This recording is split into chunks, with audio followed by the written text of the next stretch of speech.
Hello everyone, welcome to my channel. आज के हम इस वीडियो में डिस्कस करने वाले हैं अकाउंट्स का new chapter cash book. Cash book को स्पेशल पर्पस बुक भी बोला जाता है। तो चलिए स्टार्ट करते हैं वीडियो को। कैश बुक का मीनिंग जानने से पहले मैं आपको कैश बुक के बारे में थोड़ा सा और बता दूं। देखिए, हमने डिस्कस करा है कि हम अकाउंट्स की जितनी भी ट्रांजैक्शन है उसे जर्नल में रिकॉर्ड करते हैं। ठीक है ना, जर्नल में रिकॉर्ड करते हैं, चाहे वो आपकी कैश रिलेटेड ट्रांजैक्शन हो, परचेज से रिलेटेड हो, सेल से रिलेटेड हो, और भी बहुत सारी ट्रांजैक्शन हम जर्नल में रिकॉर्ड करते हैं, एक ही बुक में रिकॉर्ड करते हैं और उसका बुक का नाम है जर्नल।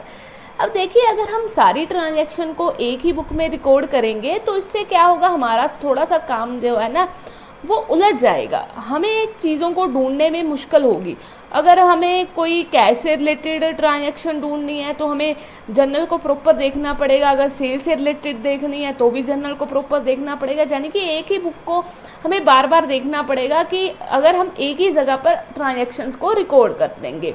तो अब हमने क्या किया कि ताकि हमें चीज़ों को रिकॉर्ड करने में आसानी हो जाए तो हम अलग अलग बुक लेकर आए हैं, जैसे कि cash book, cell book, purchase book.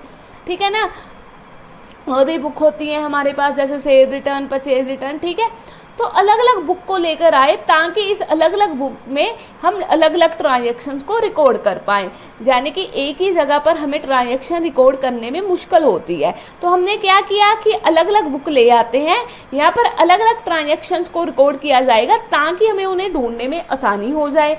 जैसे कि हम कैश बुक के लेकर आए ताकि हम कैश से रिलेटेड ट्रांजैक्शंस को रिकॉर्ड कर सकें, सेल बुक लेकर आए सेल से रिलेटेड ट्रांजैक्शन रिकॉर्ड कर सकें, और परचेज बुक ले आए ताकि परचेज से रिलेटेड ट्रांजैक्शन रिकॉर्ड कर सकें, और भी बहुत सारी बुक्स हम लेकर आए ताकि हमें चीज़ों को अच्छे से रिकॉर्ड कर सकें और चीज़ों को आसानी से हम ढूंढ सकें। तो इसीलिए हम यहाँ पर लेकर आए हैं कैश बुक। कैश बुक जो है वो कहीं ना कहीं जर्नल का काम ही तो कर रही है, यानी कि चीज़ों को रिकॉर्ड ही कर रही है ना, इसीलिए इसे सब्सिडरी बुक भी बोला जाता है, या फिर इसे बोला जाता है प्रिंसिपल बुक। यानी कि ये लेजर का काम भी करती है और कहीं ना कहीं आपका जर्नल का काम भी कर दे रही है। यानी कि कैश बुक में क्या होता है कि हम चीज़ों को रिकॉर्ड ही कर रहे हैं, लेकिन चीज़ें कौन सी होती है, जो कैश से रिलेटेड होती है। तो चलिए इसका मीनिंग समझते हैं। देखिए, सबसे पहले हमारे पास है cash book is a book in which receipts and payment in cash and through bank are recorded. यानी कि कैश बुक में क्या होता है, सिंपल अगर मैं आपको बोलूं, कैश बुक में क्या होता है, जितनी भी आपकी कैश से रिलेटेड ट्रांजैक्शन है और बैंक से रिलेटेड ट्रांजैक्शन है उन सबको रिकॉर्ड किया जाता है। यानी कि यहाँ पर आपके कैश से रिलेटेड जितनी भी ट्रांजैक्शन होगी या बैंक से रिलेटेड होगी उन्हें हम कैश बुक में रिकॉर्ड कर देंगे। कौन सी ट्रांजैक्शन, जो आपको कितना पैसा आ रहा है और कितना पैसा आपकी जेब में से जा रहा है, उन सब चीज़ों से रिलेटेड हम कैश बुक में ट्रांजैक्शंस को रिकॉर्ड कर देंगे। Cash book is a book of primary entry in which cash and bank transaction are recorded in a chronological order. यहाँ पर हम सभी चीज़ों को क्या करते हैं, क्रोनोलॉजिकल ऑर्डर में रिकॉर्ड करते हैं, यानी कि डेट वाइज उन्हें रिकॉर्ड करते हैं। ठीक है, नेक्स्ट है हमारे पास receipts are recorded on the debit side of cash book while payments are recorded on the credit side. यानी कि जितना भी पैसा हमें आएगा उसे हम डेबिट साइड रिकॉर्ड करेंगे, और जितना पैसा जाएगा उसे हम क्रेडिट साइड रिकॉर्ड करेंगे। ये हमें कैश बुक बता रही है। जैसे कि यहाँ पर मैं आपको बता देती हूँ, तो यहाँ पर हम ये मान लेते हैं कि यहाँ पर आपकी डेबिट साइड होती है और ये आपकी क्रेडिट साइड है। ठीक है, तो जानिए कि जितनी भी रिसिप्ट्स होती हैं, जितना भी पैसा आपको आ रहा है वो हम सारा डेबिट साइड रिकॉर्ड करेंगे, और जितनी भी आपकी पेमेंट्स हो रही हैं उसे हम क्रेडिट साइड रिकॉर्ड करेंगे। ऐसा क्यों होता है, देखिए आपका जो कैश है, हमने डिस्कस करा था कि कैश अगर इंक्रीज हो जाए तो उसे हम डेबिट साइड रिकॉर्ड कर देते हैं, अगर वो डिक्रीज हो जाए तो उसे हम क्रेडिट साइड रिकॉर्ड कर देते हैं। उसी तरीके से देखिए यहाँ पर हो क्या रहा है, डेबिट साइड में वो चीज़ें रिकॉर्ड हो रही है जो कि यहाँ पर हमारा कैश क्या हो रहा है, इंक्रीज हो रहा है, यानी कि हमें कैश आ रहा है। वही चीज़ों को हम डेबिट साइड में रिकॉर्ड कर रहे हैं ना, जिसे हमने रिसिप्ट्स का नाम दे दिया। और हमारी जेब में से अगर पैसा जा रहा था, हमारा, तो हम उसे क्रेडिट साइड रिकॉर्ड करते थे, उसको हमने नाम दे दिया पेमेंट का। यानी कि अगर पैसा आ रहा है वो डेबिट साइड जाएगा, अगर पैसा जेब में से जा रहा है वो क्रेडिट साइड चले जाएगा। इसको बोलते हैं कैश बुक। यानी कि यहाँ पर सिर्फ कैश है, बैंक से रिलेटेड आपकी ट्रांजेक्शन होती है। अगर कैश जा रहा है उसे हम रिसिप्ट यानी कि डेबिट साइड रिकॉर्ड कर देंगे, अगर कैश जा रहा है तो उसे हम क्रेडिट साइड, यानी कि कैश आ रहा है तो डेबिट साइड, अगर जा रहा है तो क्रेडिट साइड, उसे रिकॉर्ड कर देंगे। तो नेक्स्ट हम देखते हैं, हमारे पास दो टाइप्स की कैश बुक होती है। एक होती है हमारे पास सिंपल कैश बुक, जिसे हम सिंगल कॉलम कैश बुक बोलते हैं, और एक होती है 2 कॉलम या फिर डबल कॉलम कैश बुक जिसे बोला जाता है। अब देखिए सिंपल कैश बुक का क्या मतलब होता है। यहाँ पर सिर्फ और सिर्फ आपकी कैश ट्रांजैक्शन रिकॉर्ड करी जाएगी, यानी कि जितनी भी ट्रांजैक्शन होगी वो किस चीज़ से रिलेटेड होगी, कैश से रिलेटेड। सिर्फ कैश और कैश आएगा सिंगल कॉलम में। और अगर मैं बात करूं 2 कॉलम और डबल कॉलम में, तो इसमें हमारे पास कैश और बैंक दोनों ट्रांजैक्शन आएगी। यानी कि सिंपल में क्या हो रहा है, अकेला कैश और आ रहा है, और डबल कॉलम में क्या हो रहा है, कैश एंड बैंक दोनों आ रही हैं, दोनों की ट्रांजैक्शन आ रही हैं। इसके अलावा हमारे पास पैटी कैश बुक भी होता है, वो भी हम बाद में डिस्कस करेंगे। तो यानी कि सिंपल कैश बुक में या सिंगल कॉलम कैश बुक में क्या आएगा, सिर्फ कैश से रिलेटेड ट्रांजैक्शन आएगी। 2 कॉलम में या डबल कॉलम में आपके पास कैश और बैंक दोनों से रिलेटेड ट्रांजैक्शन आ जाएगी। आज के हम इसी वीडियो में डिटेल में डिस्कस करेंगे सिंगल कॉलम कैश बुक के बारे में। तो चलिए स्टार्ट करते हैं। Single column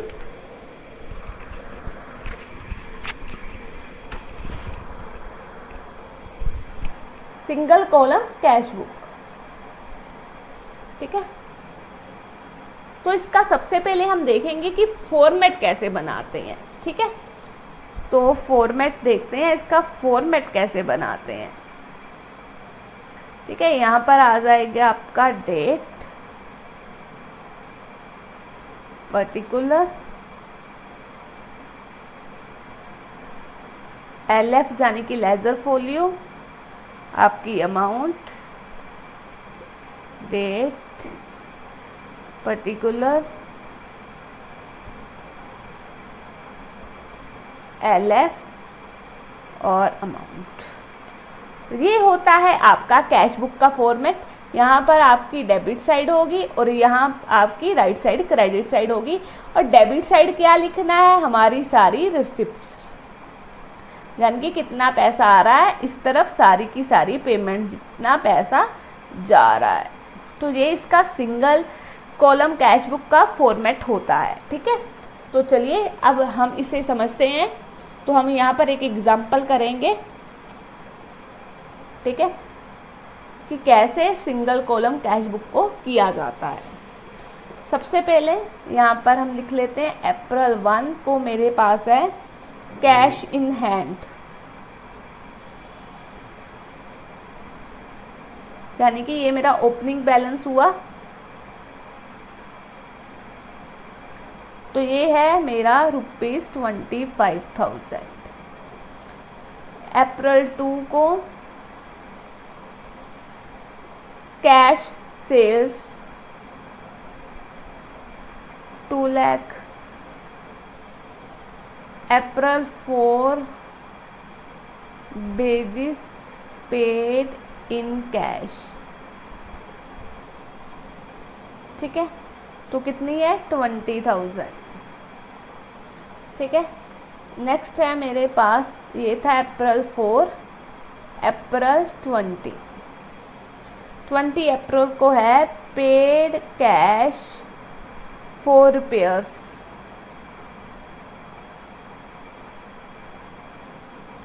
5,000।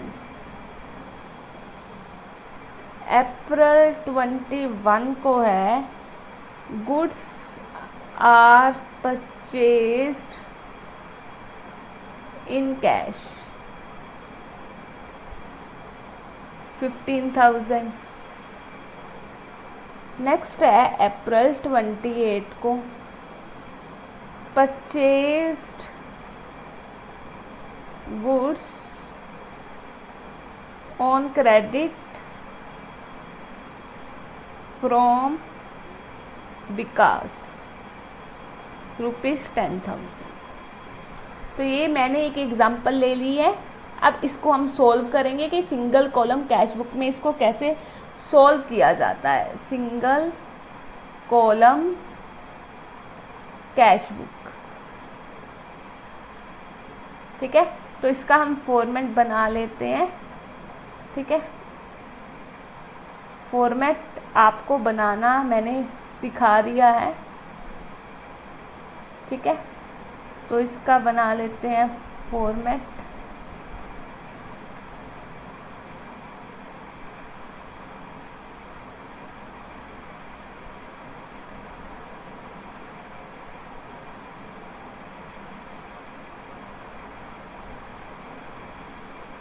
यहाँ पर आपकी अमाउंट, ठीक है। चलिए, तो ये होगी आपकी डेबिट साइड और इधर होगी आपकी क्रेडिट साइड। यहाँ पर आपको कितना पैसा आ रहा है और इस तरफ कितना पैसा जा रहा है, ठीक है। चलिए, तो स्टार्ट करते हैं। अप्रैल 1 को हमारे पास एंट्री थी कैश इन हैंड, यानी कि ये हमारा हो गया ओपनिंग बैलेंस 25,000। तो इसकी एंट्री हम कैसे लिखेंगे? देखिए, जो बैलेंस हमारे पास ओपनिंग बैलेंस होता है उसे हम कैसे लिखते हैं? उसे हम लिखते हैं टू बैलेंस ब्रोट डाउन लिखकर। और ये कितना है हमारे पास? ये है 25,000, ठीक है। तो जो ओपनिंग बैलेंस होगा वो हमारा लिखा जाएगा ऐसे, ठीक है।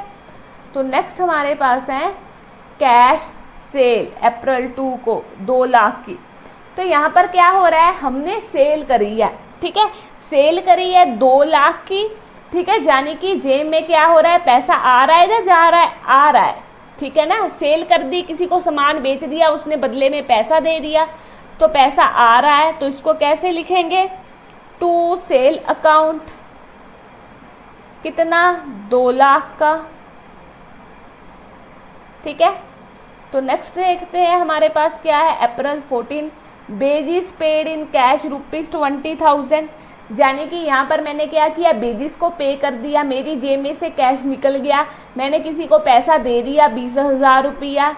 तो ये अब देखिए पैसा आ रहा है या जा रहा है? जा रहा है। मैंने किसी को पेमेंट कर दी, ठीक है, मैंने किसी को पेमेंट कर दी। तो पैसा क्या हो रहा है? पैसा जा रहा है, ठीक है। पैसा जा रहा है, अप्रैल 4 की एंट्री है, पैसा जा रहा है। तो इसको क्या लिखेंगे? बाय बेजिस अकाउंट, कितना? 20,000 रुपया, ठीक है।